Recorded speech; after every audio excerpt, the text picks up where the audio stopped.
welcome back to another episode of Universal Access Podcast where we dive into your Paano Kaya questions on navigating life, work, and everything in between.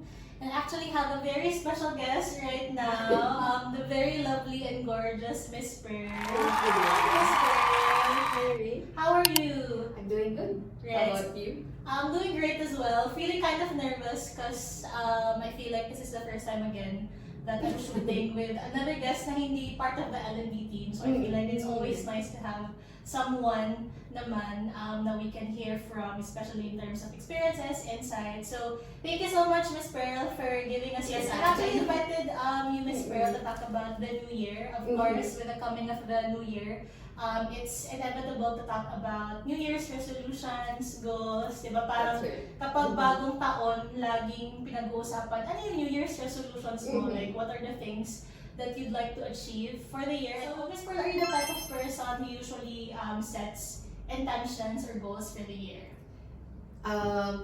You know what? Actually, first of all, thank you for inviting me. And I kind of like how you went with yung topic. Na you did not ask for a topic na on setting resolutions. Right. It's really more of intention. Because, to be honest, I realized over the years, resolution and intention are completely different things. It might lead you to the same thing, but it's different. And aminin natin to, parang lahat ata tayo, ang resolution is papapayat na ako sa January, but it doesn't happen, di ba? Because resolutions are like goals. That's your destination. Right. What I like about the topic we have right now is, you said it's intentions. Intentions kasi feel more like it's alignment. Diba? Hindi siya yung, who am I becoming? Hindi siya hard goal. Yeah. Diba? Like a resolution na sometimes you tend to forget or commit to. Yeah.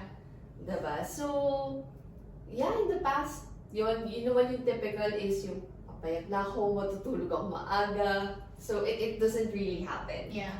So, I think what worked best is, yun nga, finding an intention or at least one theme for the year na ano ba yung gusto ko? What do I want? Yeah. Diba? And I feel it's not necessarily easy. In fact, I did this exercise with my team sa Wow. Optimize.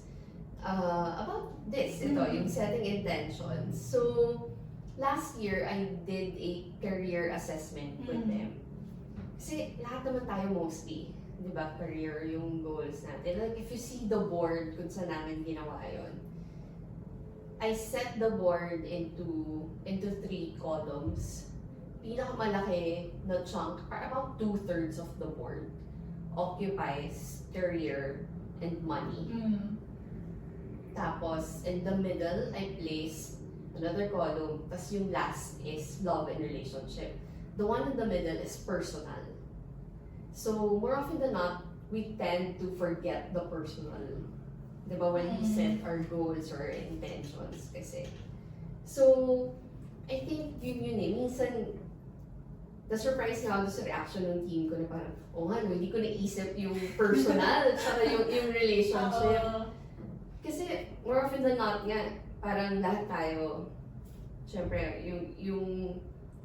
we spend most of our time, a good chunk of our life here at the office. Yeah. Diba? So, and it only makes sense naman talaga na, I mean, I also want to normalize yung feeling na you're not necessarily being materialistic. Diba? Pero, talaga eh, kailangan natin ng pera. Diba? We live in a capitalist world. Yes, exactly. So, it matters na we know where to. I think yun yung reason also why ganun yung how we categorized it eh. It's because para alam mo where to put in your energy. Yeah. Diba? Para, kasi feeling ko dun nasasayang yung kakaisip mo, I'm gonna lose weight, I'm gonna be better with my body. Instead of us really just honoring that na, okay, I honor my body now. It's part of my personal goals. I will do better by eating better instead of like a hard goal na it's so hard to commit to kasi ito naman, masarap kumain. Food is life. Diba? Food is life, yeah. Thank you, grabe, ang dami ko kagad na Miss Pearl. I feel like it's such a good thing to do this recording as part of the workday kasi I feel so inspired already or I've learned so much already and kaya pala pumayag kayo agad sa episode, Miss Pearl, kasi sabi niyo nga, it aligns well with you or parang you're not really someone who's into setting New Year's resolutions or goals. Hindi na. Parang more on with intentions. Yeah. Kasi yun talaga yung purpose ng setting intentions. It parang it answers the question, who do you want to become in the next coming years aside from or instead of asking the questions like what do you want to achieve for this year? Kasi I also parang want to jump in with what you said in terms of or what you shared na nag-set ka rin ng intentions for your team. I feel like that's such a good initiative or I feel like it's such a great initiative for leaders, especially if they want to parang lead their team or ask themselves of what they really want. And gusto ko siya na naka-categorize siya to personal love, career relationships, you know. So speaking of that, and since you said that you're usually the one who sets themes for the year, how do you usually set intentions for the year? Or parang paano ka nag-set ng themes? Like, kina-categorize mo din ba siya? Like, where do I start? Siguro, it's quite convenient for me that my birthday is at the end of the year.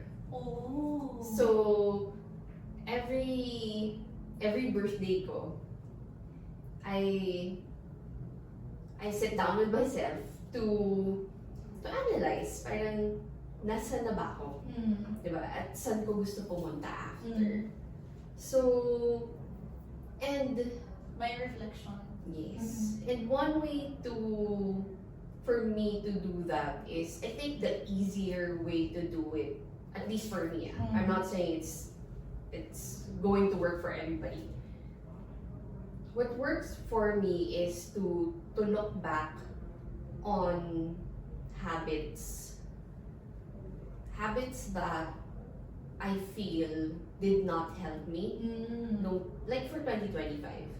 Diba? Parang, ano ba yung mga ginawa ko ng 2025 na hindi nakatulong sa akin? And do I want to still bring that to 2026? Parang yung friend mo na mahirap yayain kumain kasi hindi makapag-desisyon. Parang gano'n, di ba? So, Parang ako yun sa diba? Libra ka ba? So, ibibigay mo yung options, tapos, dun may eliminate, di ba? So, it's easier that way, na yung aware ka na kung ano yung hindi mo gusto. Kapag unsure ka pa on how to name, ano ba yung gusto ko? So, that's one way. So, it's a form of shedding. I mean, I know I don't know if you know this, but some of my friends here in UAS, they know that I'm an astrology girly.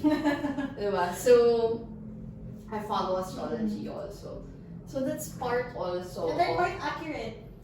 Yes, in a way it does. Yeah. And it does really help. Kasi, in a way for me, it's one way for me to set yung theme ko for the following year.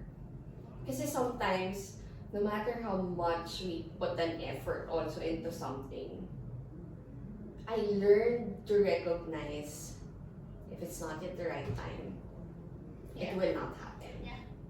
Diba? So, mas minsan ganun, mapufrustrate ka sa sarili mo, mainis ka, and then you tend to abandon that goal or that dream.